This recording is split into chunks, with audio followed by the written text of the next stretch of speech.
Assalamualaikum warahmatullahi wabarakatuh. Waalaikumsalam warahmatullahi wabarakatuh. Ya, perkenalkan kami dari kelompok 2 mau mempresentasikan hasil kerja kelompok tentang modifikasi rancangan pembelajaran yang ada di Guru Pamong. Proyek ini ditujukan untuk UTS, mata pelajaran pemahaman tentang statistik dan pembelajarannya. Perkenalkan saya dari Tamrin Hidayat, kemudian rekan saya Wahyu Aji, dan yang terakhir ada Wahyu Nugraini.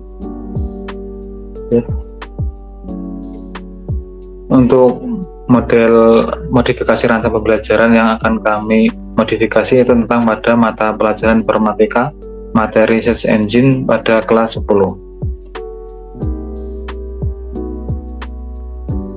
Ya. Langkah pertama yang kita lakukan untuk memodifikasi rancangan pembelajaran itu kita menganalisis dengan kebutuhan peserta didik. Analisis kebutuhan peserta didik perlu disesuaikan dengan lingkungan serta kehidupan sehari-hari mereka agar pembelajaran menjadi lebih kontekstual dan relevan. Ya, dari hasil analisis kebutuhan peserta didik di Kabupaten Semarang menunjukkan bahwa materi pembelajaran yang relevan dengan konteks lokal dapat meningkatkan pemahaman dan keterlibatan peserta didik. Ada beberapa poin yang relevan dengan peserta didik. Yang pertama ada budaya lokal.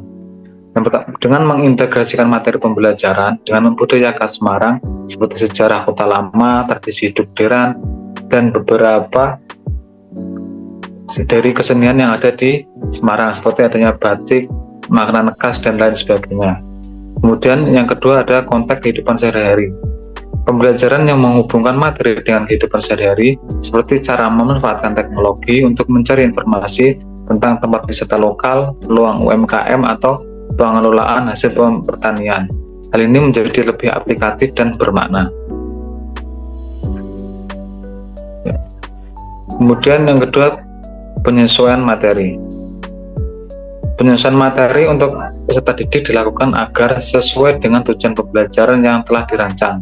Setelah tujuan pembelajaran ditentukan, guru dapat mencari materi dan dari sumber belajar yang kredibel, seperti buku-buku pelajaran dan referensi dari internet, untuk kemudian diolah dan disesuaikan dengan kebutuhan peserta didik. Ya, karena kami di sini itu mengajar pada informatika kelas 10 di SMK Negeri Tengaran, di sini guru belum menerapkan tentang penyusunan materi yang kredibel seperti ini. Sumber materi sebelumnya itu dengan menggunakan di internet seperti Kompas ini tentang pengertian cara kerja, fungsi, dan manfaat search engine. Kemudian kita modifikasi dengan sumber materi yang sudah dimodifikasi, yaitu dengan menggunakan jurnal ilmiah. Yang pertama kita menggunakan penggunaan media search engine dalam meningkatkan civic intelijensi. Kemudian kita menggunakan perbandingan efektivitas penelusuran informasi ilmiah menggunakan search engine, dan yang terakhir ada pemanfaatan search engine sebagai pilar teknologi dalam penulisan karya ilmiah.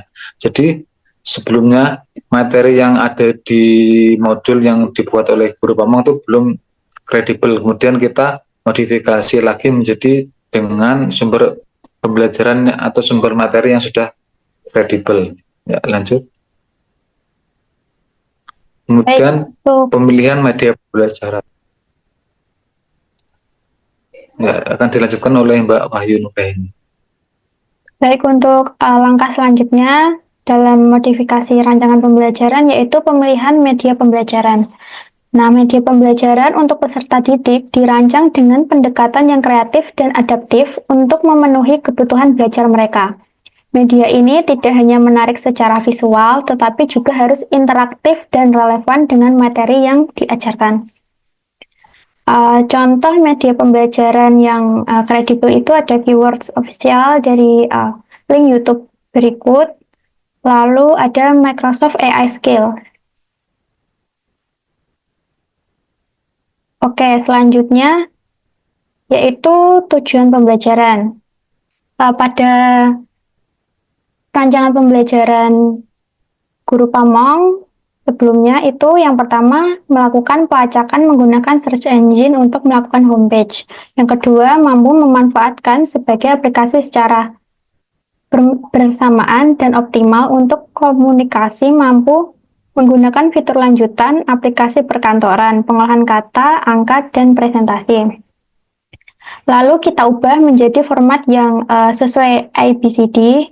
Yang pertama adalah peserta didik itu sebagai audiens dapat mengidentifikasi itu sebagai behavior, lalu pengertian fungsi dan contoh, serta memahami search engine bekerja itu sebagai condition, dengan beriman dan bernalar kritis itu sebagai degree.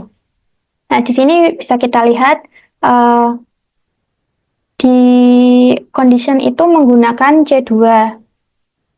Lalu selanjutnya peserta didik sebagai audiens dapat menganalisis hasil pencarian dari berbagai search engine secara mandiri. Lalu yang ketiga, peserta didik dapat merancang strategi pencarian informasi yang efisien menggunakan fitur lanjutan search engines secara kreatif dan bergotong royong.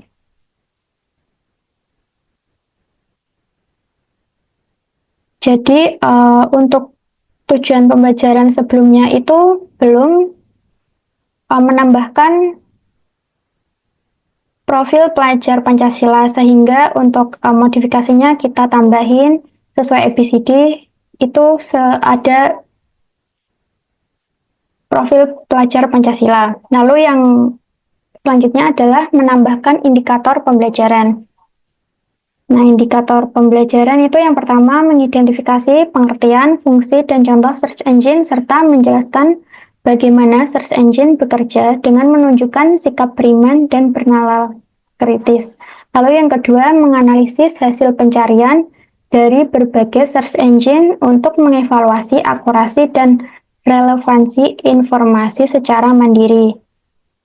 Lalu yang ketiga, merancang strategi pencarian informasi yang efisien dengan memanfaatkan fitur lanjutan search engine secara kreatif dan bekerja sama dengan sikap bergotong royong. Lalu dilanjutkan oleh teman saya, Pak Wahyu Aji. Oke, selanjutnya itu kita memodifikasi model pembelajaran. Model pembelajaran aktif dan berpusat pada peserta didik seperti diskusi kelompok, presentasi di depan kelas. Kegiatan kelompok juga dapat diterapkan untuk meningkatkan interaksi dan pemahaman materi.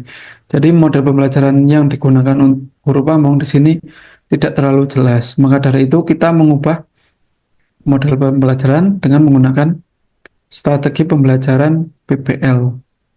Bisa kita lihat untuk sintak-sintak yang diterapkan itu tidak terlalu jelas. Maka dari itu kita mengubahnya menjadi PBL dengan sintak-sintak sebagai berikut. Ada 5 sintak yang kita masukkan ke dalam modul Agile atau rancangan pembelajaran. Yang pertama yaitu orientasi pada masalah. Pada kegiatan ini yaitu guru menjelaskan materi tentang search engine termasuk cara kerjanya. Kemudian guru memberikan masalah kontekstual yang relevan. Kemudian lanjut ke langkah yang kedua yaitu pengorganisasian untuk belajar. Yaitu guru membagi peserta didik ke dalam kelompok kecil. Kemudian langkah yang ketiga yaitu penyelidikan individu atau kelompok. Yaitu setiap kelompok melakukan eksplorasi menggunakan internet untuk mencari informasi algoritma search engine. Kemudian yang keempat yaitu pengembangan penyajian hasil, yaitu setiap kelompok mempresentasikan hasil kerja mereka di depan kelas. Yang terakhir yaitu sintak yang kelima, analisis dan evaluasi proses pemecahan masalah, yaitu guru bersama peserta didik merefleksikan proses pembelajaran termasuk evaluasi hasil kerja kelompok, meninjau kendala yang dihadapi saat mengerjakan tugas. Yang terakhir yaitu kita memodifikasi asesmen yang digunakan oleh guru pamong yang terdapat di rancangan pembelajaran. Asesmen kognitif hanya mencakup pertanyaan pilihan ganda dan uraian sederhana. Bisa dilihat sebelumnya yaitu sebelah kiri hanya berupa soal latihan pilihan ganda. Kemudian kita ubah menjadi rubrik penilaian yang disesuaikan dengan strategi pembelajaran PBL atau Problem Based Learning. Yaitu ada aspek penilaian, aspek yang dinilai, kemudian kriteria. Yang terakhir yaitu skor maksimal sehingga memudahkan guru untuk menilai tugas atau hasil pekerjaan peserta didik. Mungkin dari itu modifikasi rancangan pembelajaran yang telah kita lakukan. Sekian presentasi dari kami. Terima kasih.